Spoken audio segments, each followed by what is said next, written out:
windshield wipers beat a steady rhythm against the torrential rain as Marcus Chen pulled his weathered taxi to the curb outside the upscale medical district. Thunder rolled overhead, and the neon lights from the hospital emergency entrance cast fractured rainbows across the wet asphalt. It was nearly midnight on a Tuesday, the kind of night when most sensible people stayed indoors. Before we jump back in, tell us where you're tuning in from, and if this story touches you, make sure you're subscribed, because tomorrow I've saved something extra special for you. Marcus had been driving this same route for 3 years now, ever since Meridian Industries had crushed his dreams with a single rejection letter. The memory still stung like salt in an open wound. He had walked into that gleaming corporate tower with his engineering degree, his carefully prepared portfolio, and hope burning bright in his chest. 47 minutes later, he had walked out with nothing but a polite dismissal and the bitter taste of failure. Now here he was, gripping the steering wheel of a 2015 Toyota Camry with 200,000 miles on it, watching expensive cars glide past in the rain while he waited for his next fare. The irony wasn't lost on him that some of those cars probably belonged to the very executives who had decided he wasn't worth their time. A sharp knock on his passenger window jolted him from his thoughts. Through the rain-streaked glass, he could make out the silhouette of a woman in a navy blue coat, her dark hair plastered to her head by the downpour. She was bent slightly forward, one hand pressed against her side, the other frantically tapping on his window. Marcus quickly unlocked the doors and leaned over. "Get in! Get in!" The woman practically fell into the back seat, breathing heavily. Her face was pale, beaded with a mixture of rain and perspiration. She clutched her left side with both hands now, and Marcus could see her trying to control her breathing. "St. Mary's Hospital!"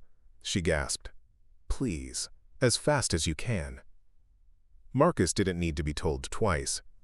He pulled away from the curb with practiced ease, his hands steady on the wheel despite the urgency in her voice. Through the rearview mirror, he studied her face. She looked to be in her early 40s, with sharp features that spoke of intelligence and determination. But right now, those features were twisted with pain. "What's wrong?" he asked, navigating through the late-night traffic. "Should I call an ambulance?" She shook her head quickly. No ambulance. Just get me there, please." Marcus pressed the accelerator a little harder, weaving through the sparse traffic with the skill of someone who had spent countless hours navigating these streets. The rain continued to pound against the roof of the car, creating a cocoon of sound that made the world outside feel distant and muffled. "What's your name?" he asked, partly to keep her talking and partly because something about her seemed familiar, though he couldn't place where he might have seen her before. "Sarah," she replied through gritted teeth. "Sarah Martinez." The name meant nothing to him, but there was something about her voice, a certain cadence that tugged at the edges of his memory.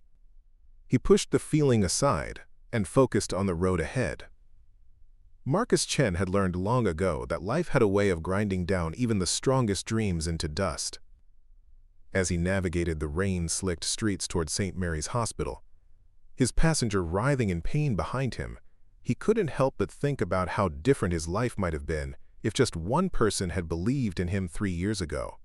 The rejection from Meridian Industries hadn't just been a professional setback. It had been the final domino in a series of disappointments that had left him questioning everything he thought he knew about his worth in the world. He had graduated summa cum laude from the State University with a degree in mechanical engineering, had spent summers interning at smaller firms, had even published a paper on sustainable energy solutions that had garnered attention from industry publications. None of it had mattered when he sat across from the hiring committee at Meridian Industries that cold February morning. They had been polite, even interested at first.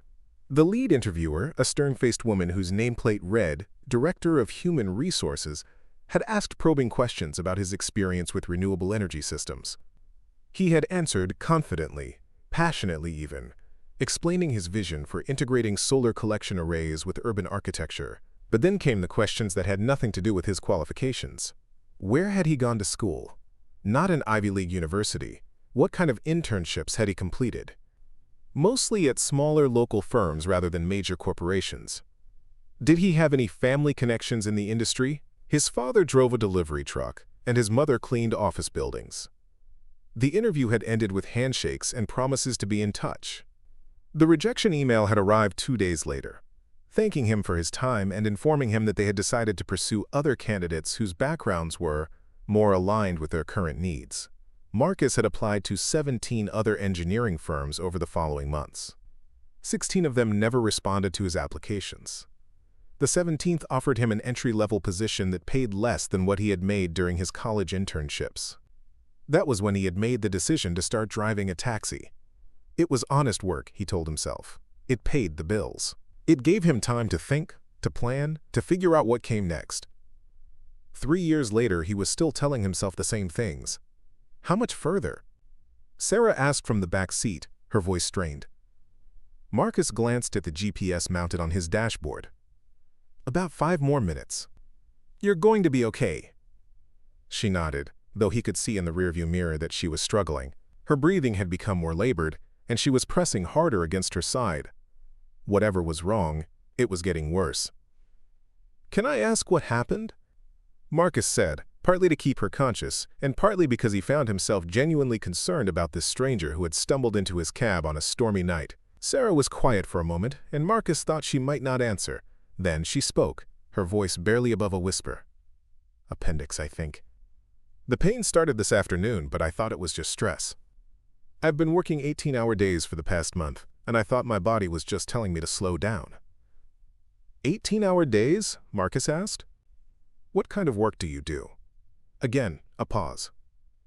Corporate consulting, she said finally, helping companies restructure their operations, improve efficiency.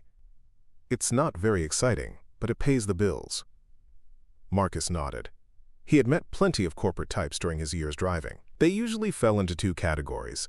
The ones who treated him like furniture, conducting phone calls and business meetings as if he wasn't there, and the ones who felt compelled to share their life stories with a stranger who would never see them again. Sarah seemed to fall into neither category. Despite her obvious pain, there was something guarded about her responses, as if she was carefully measuring what information to share. It made Marcus curious, though he tried to push that curiosity aside. In his line of work, it was better not to get too invested in his passengers' stories. They pulled into the hospital parking lot, and Marcus quickly found a spot near the emergency entrance. The automatic doors were visible through the rain, bright and welcoming against the dark night. "We're here," he announced, turning around to look at Sarah. Her face was even paler now, almost gray in the fluorescent light from the hospital. "Thank you," she breathed. "What do I owe you?" Marcus glanced at the meter. $14.50. Sarah fumbled in her purse with trembling hands, pulling out a $20 bill. "Keep the change," she said, then paused. "Actually, wait." She reached back into her purse and pulled out another 20, pressing both bills into Marcus's hand. "Thank you for getting me here safely. You may have saved my life tonight." Preparing and narrating this story took us a lot of time, so if you are enjoying it, subscribe to our channel. It means a lot to us. Now, back to the story. Marcus wanted to protest the tip, but something in her eyes stopped him. There was a sincerity there, a genuine gratitude that went beyond the usual politeness of a customer transaction. "Let me help you inside," he offered, but Sarah was already opening the door. "I can manage," she said, though Marcus could see her struggling to stand upright. "Thank you again." Marcus watched as she made her way slowly toward the emergency entrance, one hand still pressed against her side, the other extended slightly for balance. Just before she reached the automatic doors, she turned back and gave him a small wave.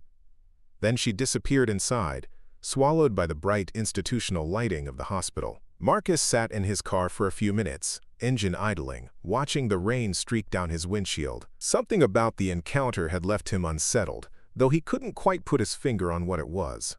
Maybe it was the way she had looked at him when she thanked him, as if she was seeing something in him that he had forgotten was there. He was about to pull away when his phone buzzed with a text message. Another fare request, this one from downtown. Marcus sighed, put the car in drive, and headed back into the night. By the time he reached the pickup location, Sarah Martinez and her mysterious familiarity had faded to the back of his mind. Just another passenger in a long line of strangers who had briefly shared his space before disappearing back into their own lives. But sometimes, the smallest encounters plant seeds that take time to grow. And sometimes, Those seeds bloom in ways that change everything. 3 weeks passed before Marcus thought about Sarah Martinez again. It was a Thursday afternoon, and he was sitting in his car outside the courthouse, waiting for a client who had called for a ride after what sounded like a particularly contentious divorce proceeding. The radio was playing softly in the background, some talk show host discussing local business news. Marcus wasn't really listening until he heard a name that made him sit up straighter. Quote, Meridian Industries announced today that they're bringing in a new consulting firm to help restructure their operations following last quarter's disappointing earnings report. The consulting group, led by Martinez Strategic Solutions, has a reputation for turning around struggling companies. Marcus turned up the volume, his heart beginning to race for reasons he couldn't quite explain. Quote, Sarah Martinez, the founder and CEO of Martinez Strategic Solutions, will be working directly with Meridian's executive team to identify areas where the company can improve efficiency and reduce costs. Martinez has been instrumental in the turnaround of several major corporations over the past 5 years. The rest of the report faded into background noise as Marcus stared at the radio, his mind reeling. Sarah Martinez, the woman he had driven to the hospital 3 weeks ago, the woman who had thanked him with such sincerity, was the same person who was now being hired to fix the company that had crushed his dreams. The irony was so perfect, so painful, that Marcus actually laughed out loud. Of course the universe would arrange things this way. The woman whose life he may have saved was now in a position to work with the very people who had decided he wasn't worth their time. His phone buzzed. His client was ready for pickup. Marcus shook his head, trying to clear away the strange coincidence, and went back to work. But for the rest of the day, he found himself thinking about Sarah Martinez and wondering if she remembered the taxi driver who had gotten her to the hospital on a rainy Tuesday night. 2 days later, Marcus was driving past the Meridian Industries building when he saw her.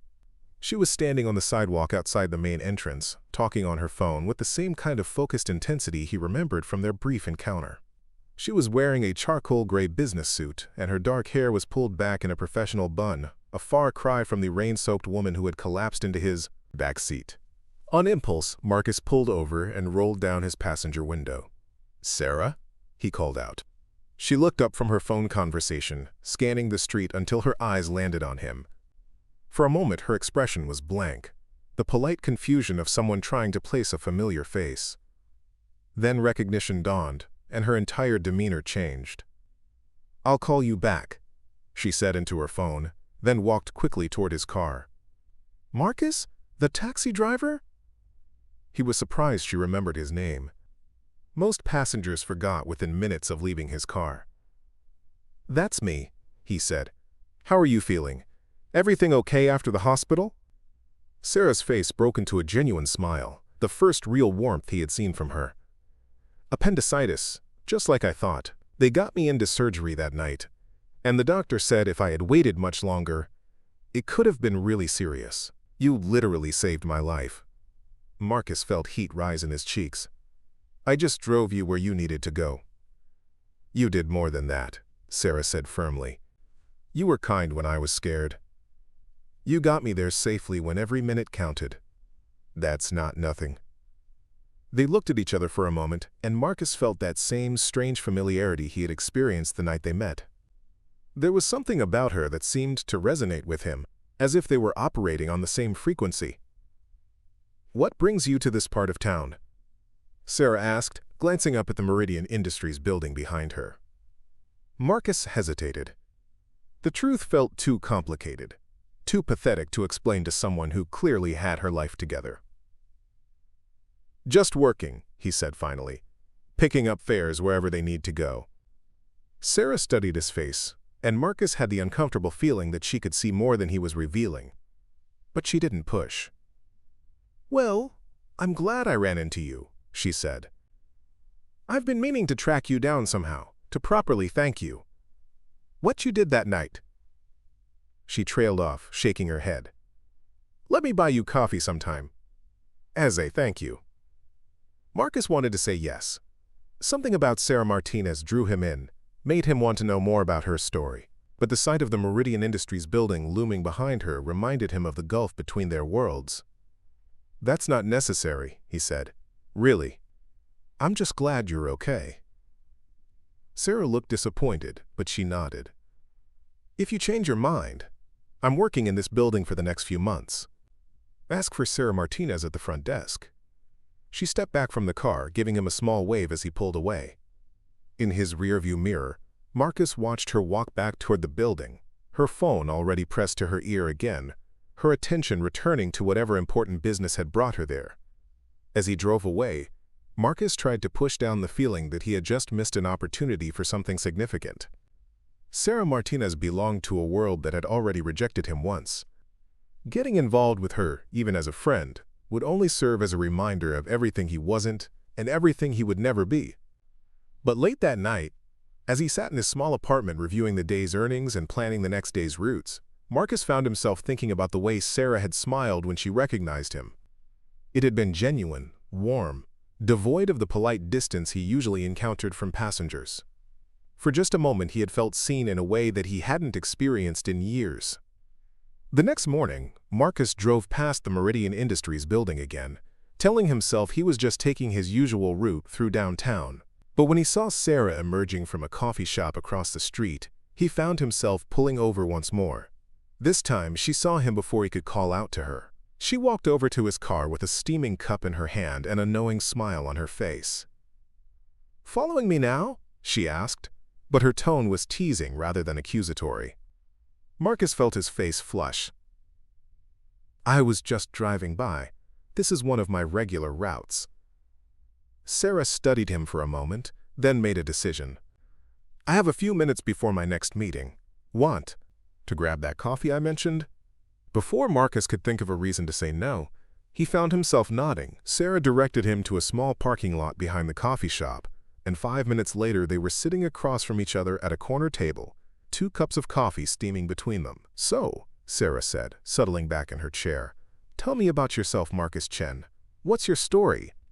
It was such a simple question, but Marcus felt the weight of it like a physical force. Where could he even begin? With his childhood dreams of building things that would make the world better? With his college years spent believing that hard work and talent would be enough? With the slow, grinding realization that sometimes the world simply decided you didn't matter? "Not much to tell," he said finally. "I drive a taxi. I pay my bills. I try to stay out of trouble." Sarah raised an eyebrow. "That's the most generic answer I've ever heard." "Come on, there's got to be more to you than that." Marcus took a sip of his coffee, buying time. "What about you?" "Corporate consulting sounds." He searched for a diplomatic word. "Challenging." "You're deflecting," Sarah said, but she smiled. "Okay, I'll go first. I started my consulting firm 5 years ago, after spending a decade working for other people who didn't value my ideas. I specialize in organizational restructuring, which is a fancy way of saying I help companies figure out why they're failing and how to fix it." She paused, studying Marcus's face. "The work can be rewarding, but it's also exhausting. Companies usually call me when they're already in crisis, which means everyone is stressed and defensive and looking for someone to blame. I come in as the outsider who's supposed to have all the answers." "And do you?" Marcus asked. "Have all the answers?" Sarah laughed, and the sound was surprisingly self-deprecating. "I have some answers. The hard part is getting people to listen. You'd be amazed how often companies ask for help and then resist every suggestion you make."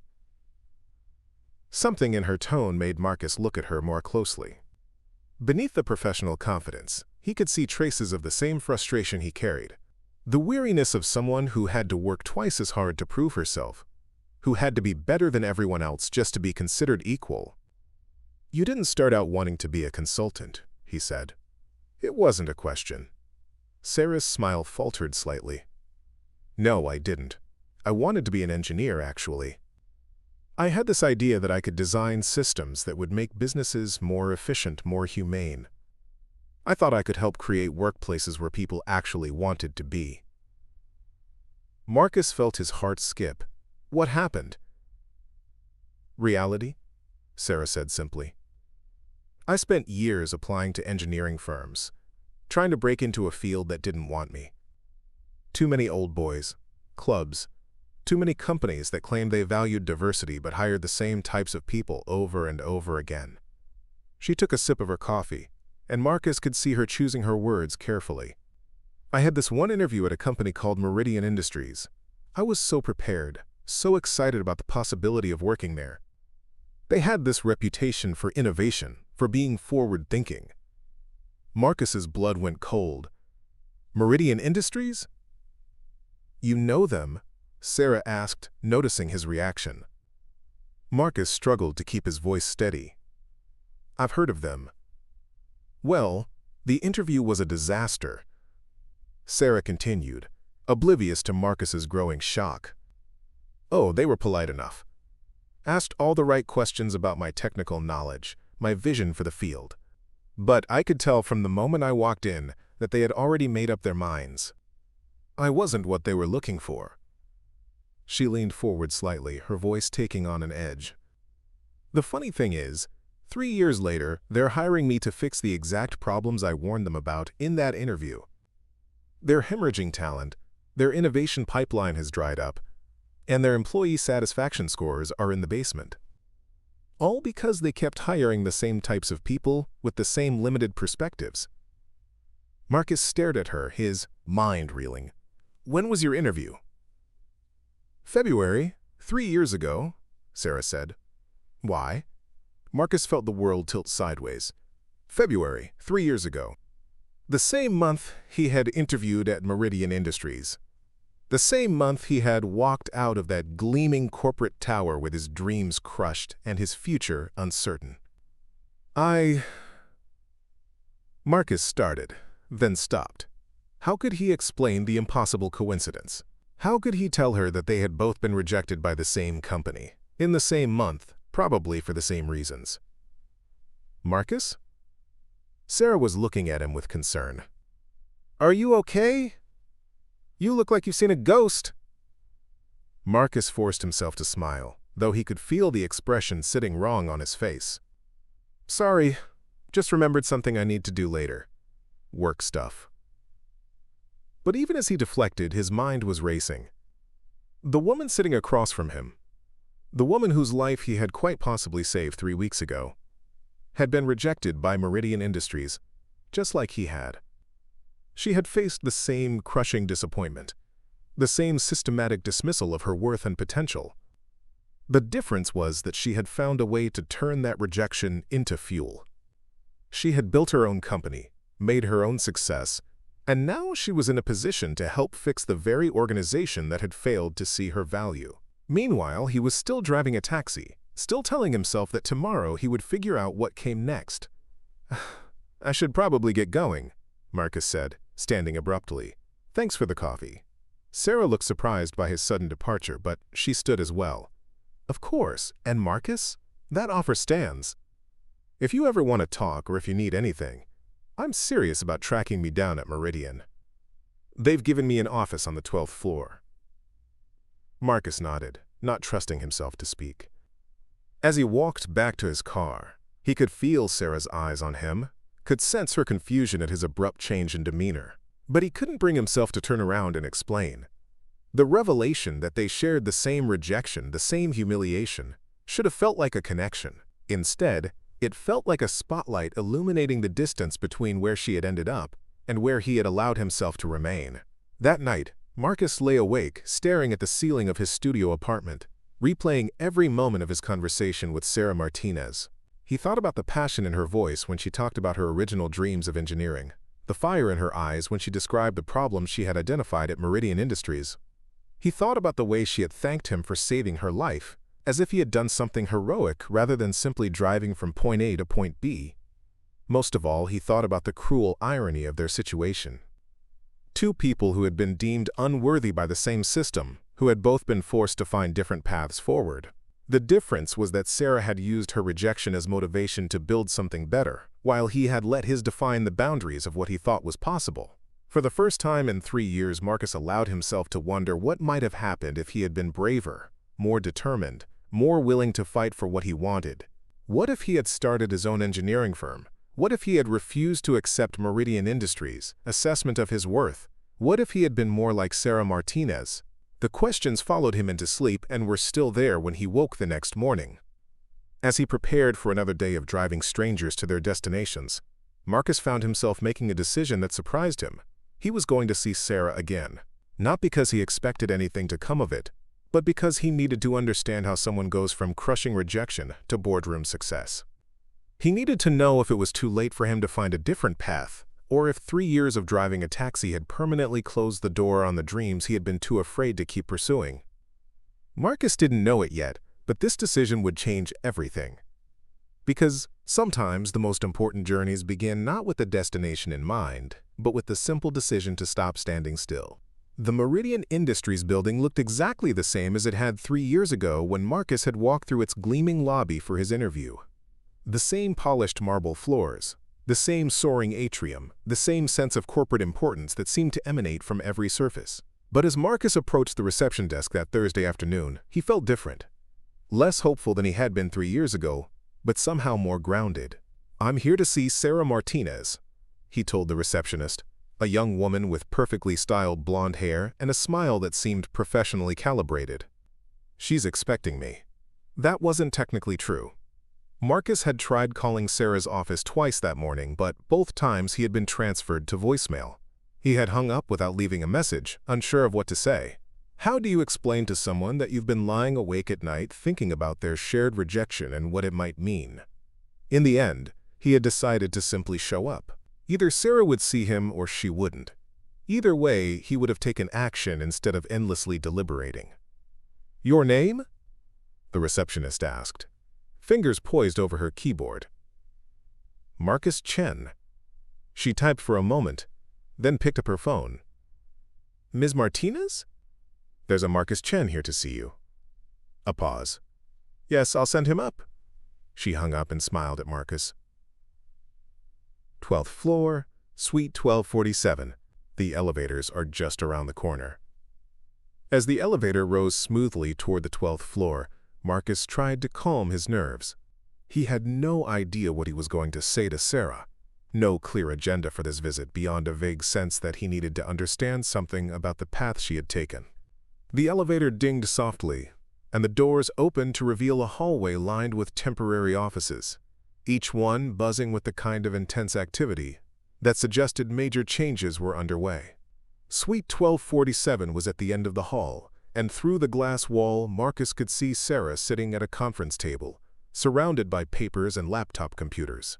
She was wearing reading glasses and had a pen tucked behind her ear, completely absorbed in whatever she was reviewing. Marcus knocked gently on the doorframe, and Sarah looked up, her face lit up with genuine surprise and pleasure. "Marcus, you actually came. I was hoping you would, but I wasn't sure." She stood and walked over to him, extending her hand. "Come in, please. Can I get you some coffee? Water? Coffee would be great," Marcus said, stepping into the office. The space was temporary but efficient, with whiteboards covered in flowcharts and timelines, stacks of binders labeled with different department names, and multiple computer screens displaying what looked like organizational charts. Sarah poured 2 cups of coffee from a machine in the corner and gestured for Marcus to sit in one of the chairs facing her desk. "I have to admit, I'm curious about what brings you here. When we talked the other day, you seemed—" She paused, searching for the right word. "Hesitant." Marcus took a sip of his coffee, using the moment to gather his thoughts. "I've been thinking about what you said. About Meridian Industries, about your interview here." Sarah's expression grew more serious. "Oh?" "I need to tell you something," Marcus said. "Something I should have mentioned when we were talking before. I interviewed here too. 3 years ago, the same month you did." Sarah stared at him for a long moment, her coffee cup frozen halfway to her lips. "You're kidding." "I wish I was."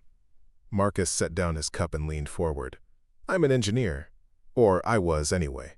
Mechanical engineering, with a focus on sustainable energy systems.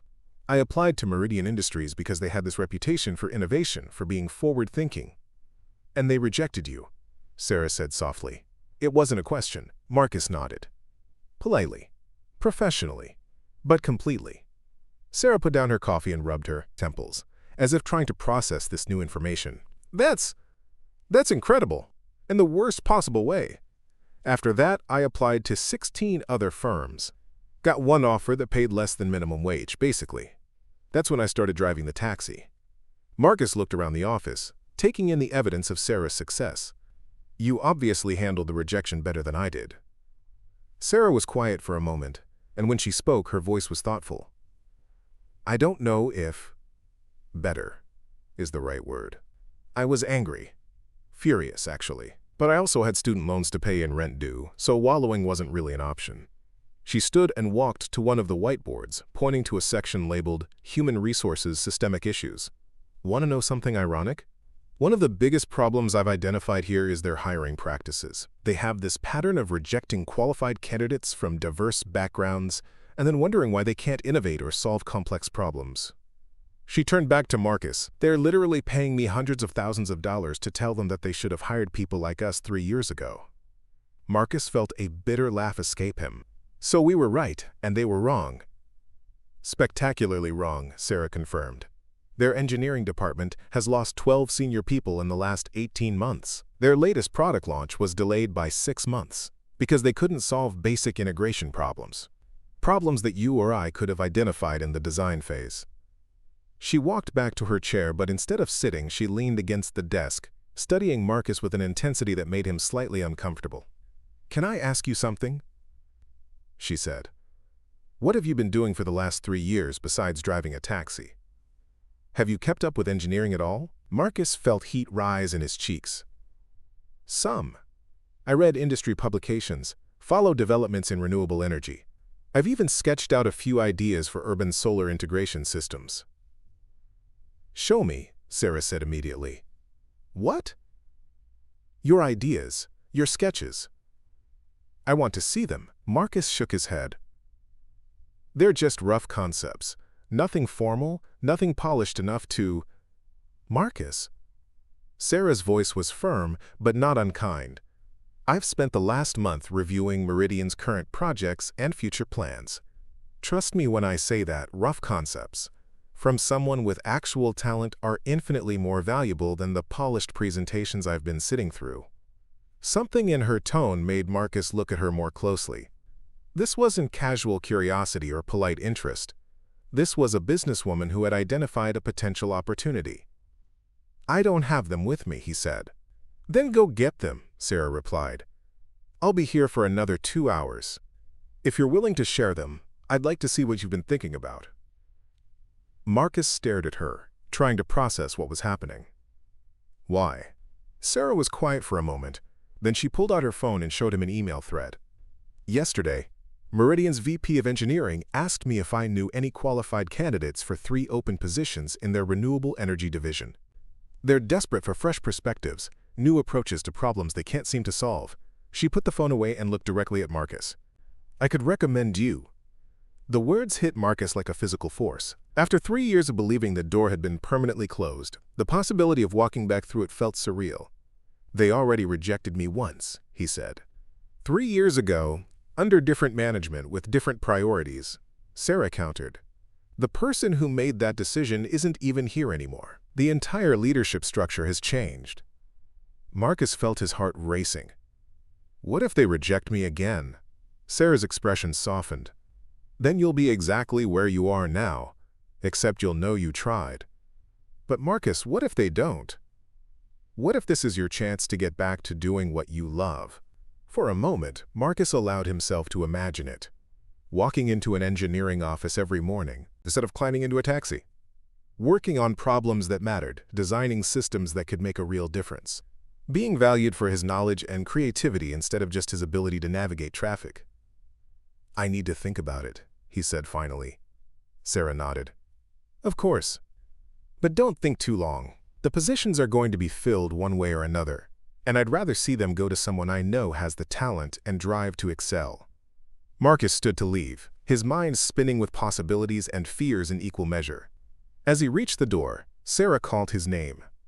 Marcus, for what it's worth, I think they were idiots 3 years ago. Don't let their mistake define what you think you're capable of.